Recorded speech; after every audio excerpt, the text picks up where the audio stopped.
Birds of Prey issue 11, Legacy number 209, Kelly Thompson writing with Javier Pina and Gavin Guidry on the art. So we've jumped into a new reality. It was Sin that went in first. She was worried that it was going to be the Madeira thing in her head instead of her own. And it ends up being hers, although it's not clear immediately why or how it's hers because it's like dinosaur land.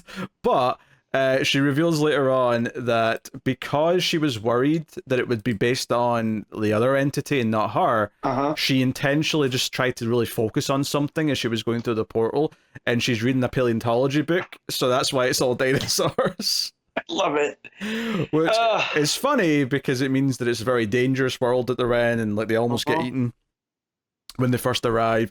But as Black Canary points out, that this actually has taught them something, that she basically picked this world as she was going through the portal. It didn't just like pick something for her based on who she is.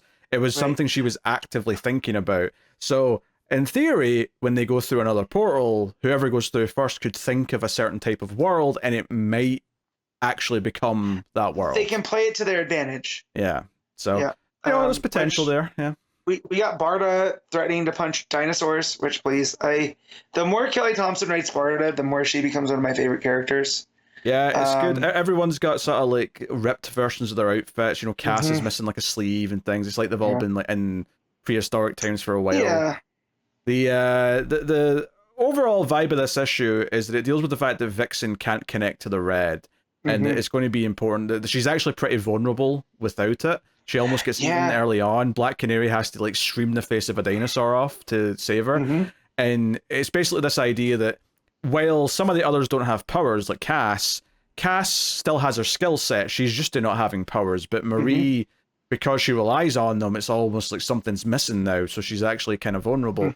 And we spend a lot of the issue with her sort of going off to meditate and try and like reconnect with the red, which by the end of the issue, the big cliffhanger is that she has in fact found her connection once again. The art shows that really well. But just early on when they're fighting the dinosaurs, though, it's right after the bit where she gets saved by Dinah, there's this great 2-page spread of like them fighting some dinosaurs, but there's like a big dinosaur in the middle. I don't know if it's quite a T-Rex, but no, it has like the kind of horns on the top, which would make it more of an Allosaurus, but I mean, who's counting? Yeah.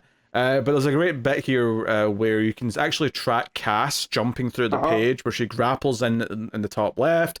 You see her flipping over a bit lower down, then she sort of jumps over the dinosaur's neck, and she sort of jumps down until she's eventually at the bottom right, and she's like stabbing the top of the dinosaur in the head. So it was a really great flow of action in the art here.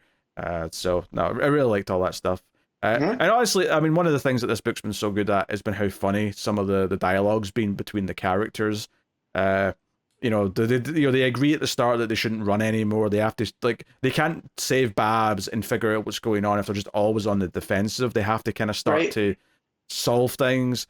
So some of the banter here is pretty funny. Like, you know, just when they go into like this cave up in a mountain to sort of like try and regroup. And they're like, do you think it'll hold? And Barda just goes, depends on what pushes it. And there's just a narration box from Black Canary going, smart ass. And like, just little things like that are really funny. It shows that it really is a camaraderie in the team. Yeah. Right? Kelly Thompson just knows how to bounce characters off of each other in a way that makes them all more likable. And that's something that's been true in West Coast Avengers, in her Hawkeye book, even Gambit and Rogue. And I do not give a shit about Gambit, but even that book was good. And we see that because the world's changed, and we established last time that anything they have will still be effectively what it was, but it will change to a time era appropriate version of it. So whatever it was that Barbara had last issue is turned into a big stone axe. And she starts using it to smash through the because instead of cell bars, now it's like stalactites and you know, cave stuff from the cave, so she smashes through it, but she ends up being at like the top of a mountain. I'm impressed you knew the word for that. I was just going to say pointy rocks, but very good. Stalagmites and stalactites, right? Stalactites are the ones that go up or that start up and go down. Stalagmites go down and come up. So geology. So yeah, she's swinging this big stone axe. We do cut back to the real world for a little bit, and this is where the other artist obviously comes in. And Zealot's in a mood. Constantine's trying to like deal with the portal, but is getting nowhere. and you know, Meridian's like, oh god, but maybe we have to think of something else here, and like they're all just unhappy, and she's like, hey, I've got something else I want to try. Someone else maybe I can go get. And I think Zealot just cracks a joke, and not, I mean, she's not even trying to be funny. She's like, oh, she's going to get another hero to come and stare at the portal and solve nothing. But yes, so she's just miserable. So it really sets all that. Oh, sorry, I tell a lie. It was Constantine that had the idea at the end to go and find someone else. Go find someone else. But I do like that too, because she calls him Hellblazer, and he goes, let's stick to Constantine and Relative Public, which is funny because she came from Wildstorm, he came from Vertigo, you know, just in that kind of meta sense. And she talks about like how, you know, she thought the worst thing dealing with Canary was going to be, you know, having to kill Amazons, and now they're stuck in this time portal thing. So I thought that was pretty fun. Just, again, Zealot being miserable. Yeah. Yeah, interestingly, Constantine gets his idea after he confirms that Cassandra Cain's in there. So maybe the idea has something to do with Cass. Which they knew each other, though, too, from I don't know how much in continuity that is, but in Spirit World, it dealt with... I mean, I think those are in continuity, those books. So. Yeah. So in Spirit World, we had Constantine dealing with Constantine dealing with Cass and the other new character. So I'm wondering if that, you know, is gonna, she has some type of tie to Spirit type thing. Maybe there's a signature energy he can, you know, latch onto. But yeah. Yeah. You know, Dinah gives Vixen a bit of a pep talk because she's feeling down, and saying it's understandable that she needs help and that she's struggling without her powers. So that's when she goes up to the sort of the cliff top to like meditate and try and reconnect with the Red. And this is also where she has the conversation with Sin, where Sin explains why they ended up in Dinosaur World. Like, okay, why are we here? I don't associate dinosaurs with you. And she's like, oh, well, because, you know, and she goes into the book and she was thinking about it. So maybe they can use this. So sometime later, I love the art here, actually. That panel with Vixen opening her one eye as she realizes she's reconnected to the Red, I thought was a stunning bit of and she's all bathed in red on top of it. Like, we've gotten some red aspects to the whole dinosaur world, but just the fact that she's all bathed in it after reconnecting with its touch as well. Yeah. Also, I have to point out, there was a conversation earlier at the campfire where Bard is just saying how much she wants to smoosh Mia, the villain's face in, and Cass sort of like goes, is like as if to say maybe you shouldn't say that because our sister's with us, and the sister's like, wait, she also murdered all the sisters I like. I also want to like smash her face in, and then Barda goes, fine, we'll each take one eye.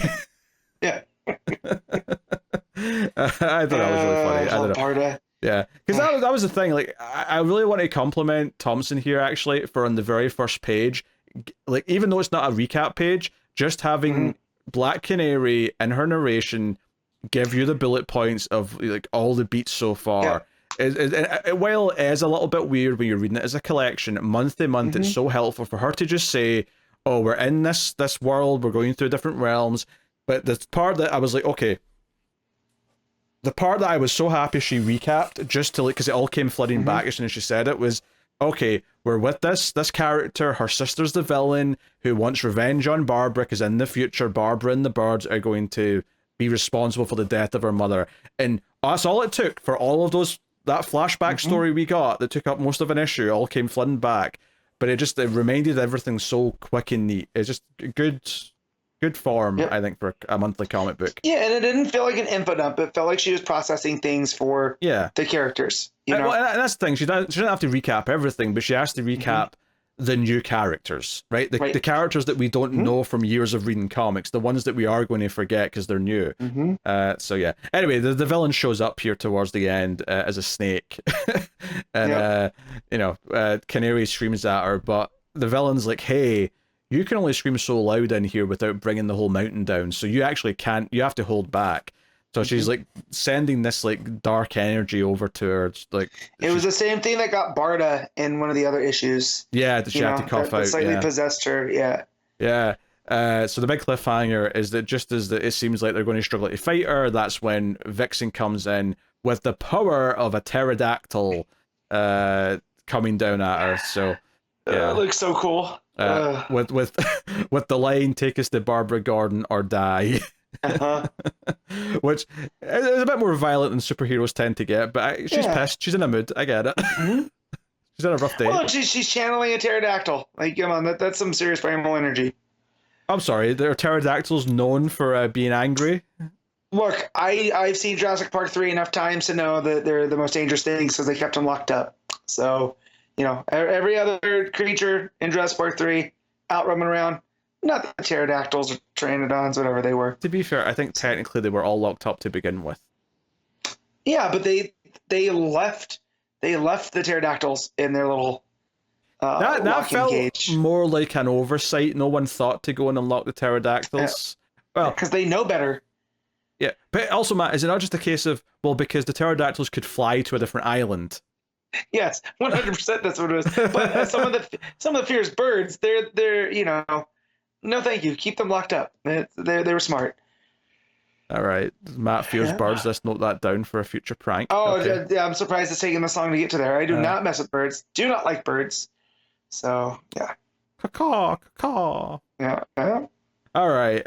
This is a really good issue. I've been loving the arc. It's been fun. The banter's been back and forth, been great. The new versions of the outfits every issue is giving the different artists some stuff to play around with, and I like some of the story beats that they built on in this issue. Yeah. And the art's good. I mentioned a few specific pages, but throughout it's very expressive. The art change for the stuff in the real world is actually a good art change because it does make it feel like we're in a different world, which is cool. So, right. Yeah, I have very little to critique, honestly, in this issue. How are you feeling about it? I'm feeling the same. I love the banter from Thompson, and then the art changes, serve the story.